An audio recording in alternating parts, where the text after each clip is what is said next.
কৃষি গুচ্ছে যারা চান্স পেয়েছ, তোমাদের তো ক্লাস শুরু হয়নি, খুব তাড়াতাড়ি ক্লাস শুরু হবে। কিন্তু আমরা একটা সময় পেয়েছি, ক্লাস শুরুর আগে আমরা কি করব? আমরা জীবনের এই যে কয়েকটা দিন, এই কয়েকটা দিন হচ্ছে আমাদের জীবনের সবচেয়ে রিল্যাক্স সময়। আমরা আমাদের জীবনে আর কোনো দিন এত রিল্যাক্স সময় পাবো না। আমরা যারা ভাবছি যে আমরা ইউনিভার্সিটিতে চান্স পেয়ে গিয়েছি, অতএব আমাদের আর কোনো টেনশন নাই, যারা এরকম ভাবছো, কৃষি করছো না, যে কোনো ভার্সিটিতে ভর্তি পরীক্ষা হয়ে গেছে, চান্স পেয়ে গেছো, এখনও ক্লাস শুরু হয়নি, তাদের জন্যই পরামর্শ। খেয়াল করে দেখো, আমাদের ক্লাস শুরু হতে যে সময়টা বাকি আছে, এই সময়টা ছাড়া জীবনে আর এত সুবর্ণ সময় আর কখনো আসবে না। কেন আসবে না বলি, তোমরা কি জানো এগ্রিকালচার ইউনিভার্সিটিতে ক্লাস কয়টায় শুরু হয়? সকাল 8টা থেকে বিকেল 5টা পর্যন্ত টানা ক্লাস হয়। মাঝখানে শুধুমাত্র 1 ঘন্টা একটা ব্রেক থাকে, সেই সময় নামাজ এবং দুপুরে খাওয়া দাওয়া করতে হয়। ভেবে একটু অবাক লাগতেছে, কিন্তু এটাই সত্য যে এগ্রিকালচার ইউনিভার্সিটিতে পড়াশোনাটা অনেকটা কিন্ডারগার্টেনের মতো, একেবারে কিন্ডারগার্টেনের মতো। প্রচুর পড়াশোনা করতে হয়, প্রচুর সময় দিতে হয়, এবং আমাদের স্টুডেন্টরা এগ্রিকালচার ইউনিভার্সিটিতে রীতিমতো পড়তে পড়তে পাগল হয়ে যায়। বিশেষ করে যারা ভেটেরিনারিতে চান্স পেয়েছ, তাদেরকে কিন্তু প্রচুর সময় দিতে হবে। অন্যান্য সাবজেক্টেও সময় দিতে হয়, তবে একটা কথা বলে রাখি, আমাদের যেহেতু ক্লাস শুরু হতে সময় দেরি হচ্ছে, তাহলে এই সময়টা আমরা কি করব? জীবনের এই সুবর্ণ সময়টা আমরা ভালোভাবে কাজে লাগাবো। বিশ্ববিদ্যালয়ে তোমরা ভর্তি হলেই প্রথম দিনই দেখবে ভর্তি ইউনিভার্সিটিতে অডিটোরিয়ামে বিভিন্ন জায়গায় তোমাকে বলবে আপনারা রোভার স্কাউটে আসুন, আমাদের সাথে রোভার স্কাউট করুন।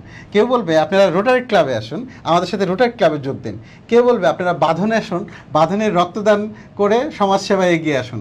কেউ বলবে আমরা বিতর্ক করি, বিতর্ক করে সমাজে সুস্থ প্রতিযোগিতা করি, আসুন আমরা যুক্তির মাধ্যমে বিশ্বকে এক সুন্দর করে তুলে ফেলি। বিতর্কের সিচুয়েশন আপনার কাছে আসবে। যারা গান করে তারা আপনার কাছে আসবে, আসেন গানের মাধ্যমে নিজেদের ভালো লাগা ভালোবাসা সবার মধ্যে ছড়িয়ে দিই।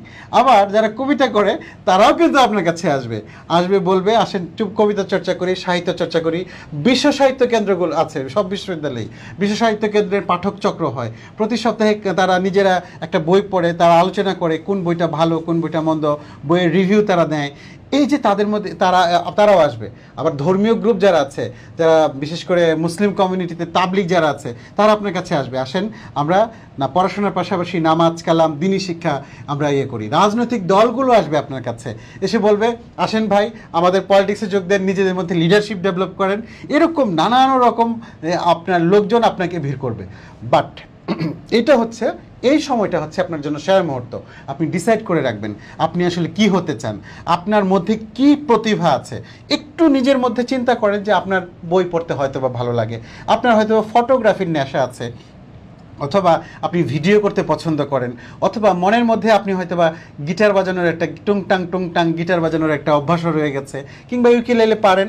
আপনি যদি ইউকেলেলে পারেন তাহলে আজকে আপনি একটা গানের দল বা একটা গানের ব্যান্ড, বিশ্ববিদ্যালয়ে বিভিন্ন রকম গানের দল থাকে, ছোট ছোট দল, তাদের সাথে আপনি যুক্ত হন। মনে রাখবেন আপনার এই সকল এক্সট্রা কারিকুলার অ্যাক্টিভিটিস আপনার জীবনের শেষে, পড়াশোনাটা আমরা জীবনে অনেক সময় বলি, আমরা এখন অনেক সিনিয়র হয়ে গেছি, আমাদের যদি বলে এই তুমি ইউনিভার্সিটিতে কী কী করেছো, আমরা কিন্তু কেউ বলি না আমরা ইউনিভার্সিটিতে অনেক পড়েছি। আমরা বলি ইউনিভার্সিটিতে অনেক দুষ্টুমি করেছি, ইউনিভার্সিটিতে আমরা গান গাইতাম, ইউনিভার্সিটিতে আমরা কালচারাল প্রোগ্রাম করতাম। অতএব আপনার জীবনের সেরা মুহূর্তগুলো হবে পড়াশোনার পাশাপাশি আপনি কি করছেন।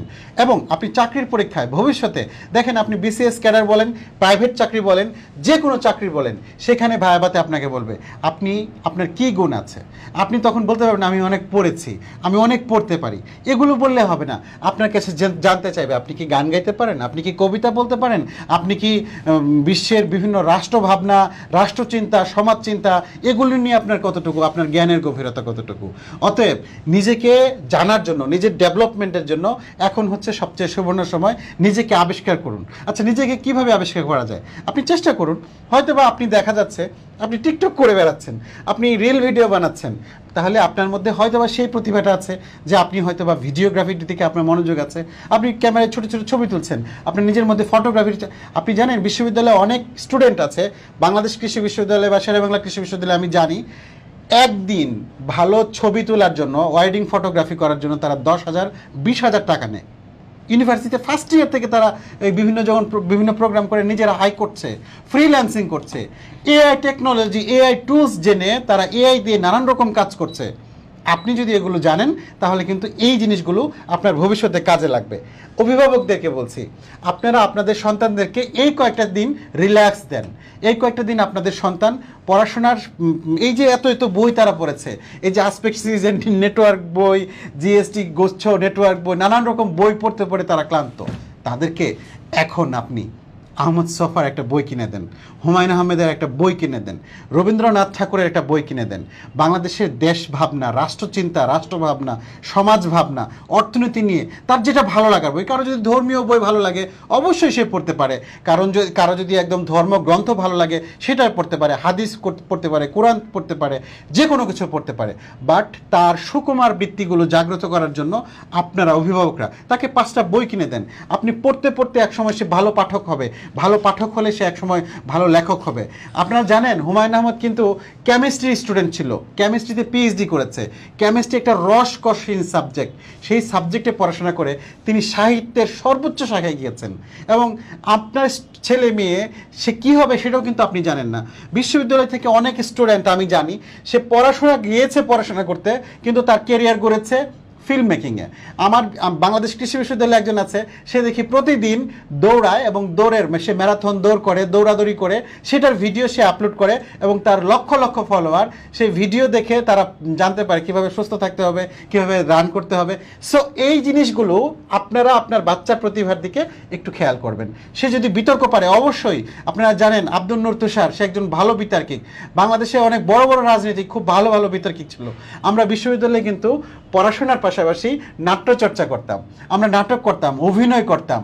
সেই প্রতিভাগুলো যখন আপনার ছেলে মেয়েদের মধ্যে বিকশিত হবে, আপনার ছেলে মেয়ে বিশ্ববিদ্যালয়ে গিয়ে কোনো বাজে কাজ করতে পারবে না। বিশ্ববিদ্যালয়ে গিয়ে তার মাথার মধ্যে দুষ্ট বুদ্ধিগুলো কাজ করবে না। আমি আপনাদের অভিভাবকদেরকে বলছি, আপনাদের ছেলে মেয়েদেরকে ভালো করে বুঝিয়ে পড়াশোনার পাশাপাশি সুকুমার বৃত্তিগুলো যদি তার মধ্যে থাকে, তাহলে অবশ্যই তার মধ্যে বাজে চিন্তা, বাজে নেশা, এই জিনিসগুলো হবে না। আর স্টুডেন্টদের জন্য বলছি, আপনারা যারা ভাবছেন বিশ্ববিদ্যালয়ে গিয়ে আমরা একেবারে পুরা পাংখা হয়ে যাব, তাদের জন্য আসলে খুবই দুঃখজনক। এগ্রিকালচার ইউনিভার্সিটিগুলোতে আসলে পাংখা হওয়ার কোনো সুযোগ নেই। আর একটা কথা একটু খেয়াল করে দেখেন, এগ্রিকালচার ইউনিভার্সিটিতে যারা চান্স পেয়েছেন, অনেকে ছেলেরা বাইক কিনে ফেলবেন। অভিভাবকদের বলি বাইক কিনে দিবেন না, এটা আমার পরামর্শ। আপনি রাগ করতে পারেন, আপনার ছেলে মেয়েকে বাইক কিনে দেবেন না, এটা আমার দিক থেকে রিকোয়েস্ট। অনেকে আমরা মোবাইলে নানান রকম প্রচুর ফেসবুকিং করে আসলে কোনো জ্ঞান অর্জন করা যায় না। ফেসবুকিং যত কম করা যায় আপনার লাইফে তত বেশি হবে। এই 2টা মাস আপনারা ফেসবুকিং কমান, আপনারা পড়াশোনা করেন, আপনারা সুযোগ পান যতটুকু করা যায়। আরেকটা কথা, কেউ হয়তো ভাবছেন আমি তো আসলে ভেটেরিনারি ফার্স্ট চয়েস দিয়েছিলাম, কৃষি ফার্স্ট চয়েস দিয়েছিলাম, এগ্রি ইকোনমিক্স আসছে বা এগ্রি ইঞ্জিনিয়ারিং আসছে। মন খারাপ করবেন না, আপনি জাস্ট ভেবে নেন এটাই ছিল আপনার ফেট এবং এখান থেকে আপনার সর্বোচ্চ আউটপুট আসা সম্ভব। আপনি ফরগেট ইট। আপনি 1 বছর পরে আপনার বিশ্ববিদ্যালয়ে আপনাকে কেউ জিজ্ঞেস করবে না আপনার সাবজেক্ট কি, কোন সাবজেক্টে পড়াশোনা করেছেন, এগুলো নিয়ে কারো মাথা ব্যথা। প্রথম সময়ে আপনাদের মধ্যে কথা হয় তুই কোন হলে থাকোস, তুই কোন সাবজেক্টে পড়োস। আসলে হলে আপনাদের বিশ্ববিদ্যালয়ে নানান রকম হল থাকে, হলগুলো নিয়ে কোনো টেনশন করে লাভ নাই। আপনার ঠিক 6 মাস পরে যে হলে থাকবেন সেই হলই আপনার কাছে মনে হবে সবচেয়ে সেরা হল।